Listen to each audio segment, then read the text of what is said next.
విషయాలపైన చర్చించడం జరిగింది.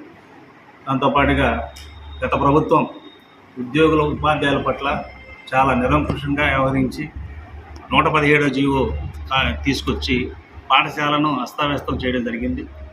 ఈ నూతనంగా ఏర్పడినటువంటి ప్రభుత్వం ఎన్నికలకు ముందు మనకు చాలా రకాల హామీలు ఇవ్వడం జరిగింది. 117 జీవోను రద్దు చేస్తానని చెప్పారు. ఉపాధ్యాయులకు సంబంధించినటువంటి బకాయిలన్నీ కూడా ఇస్తానని తెలియజేశారు.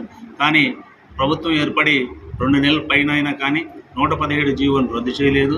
ఎన్నో పాఠశాలలు మూతవేయబడినాయి, ఎన్నో ఉపాధ్యాయ పోస్టులు రద్దు చేయబడినాయి. అవన్నీ కూడా పాఠశాలను రీఓపెన్ చేయాలని చెప్పి బీటీఏ పక్షాన కోరుతున్నాం.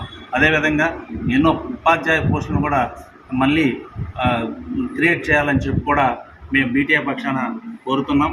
బడుగు బలహీన వర్గాలు చదువుకునేటటువంటి పాఠశాలను బలోపేతం చేయాలని చెప్పి కూడా బీటీఏ పక్షాన ప్రభుత్వాన్ని కోరుతూ ఉన్నాం. 117 జీవోను రద్దు చేస్తేనే ఈ ప్రభుత్వ బడులు బాగుపడతాయని కూడా తెలియజేస్తూ ఉన్నాం. మన 11వ PRC సమయాన మాకు చాలా నష్టం, ఉపాధ్యాయులకు చాలా నష్టం జరిగింది. డిఏల పరంగా కావచ్చు, HRA ప్రకారం కావచ్చు, అవన్నీ కూడా గత ప్రభుత్వం మాకు తీవ్రమైన నష్టం చేకూరింది.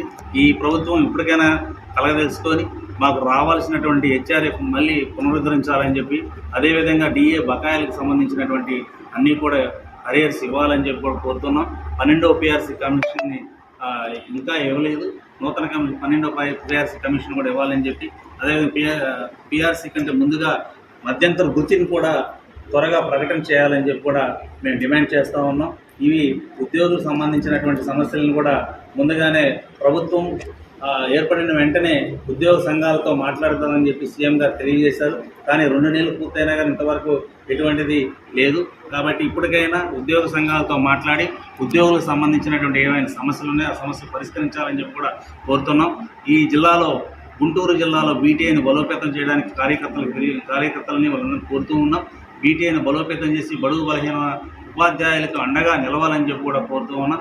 రాష్ట్ర వ్యాప్తంగా బీటీఐ బడుగు బలహీన వర్గాలకు సంబంధించినటువంటి సమస్యల మీద, ఉపాధ్యాయుల సర్వీసుల విషయం మీద కూడా పనిచేస్తుందని చెప్పి కూడా తెలియజేస్తున్నాం. అందరికీ ధన్యవాదాలు.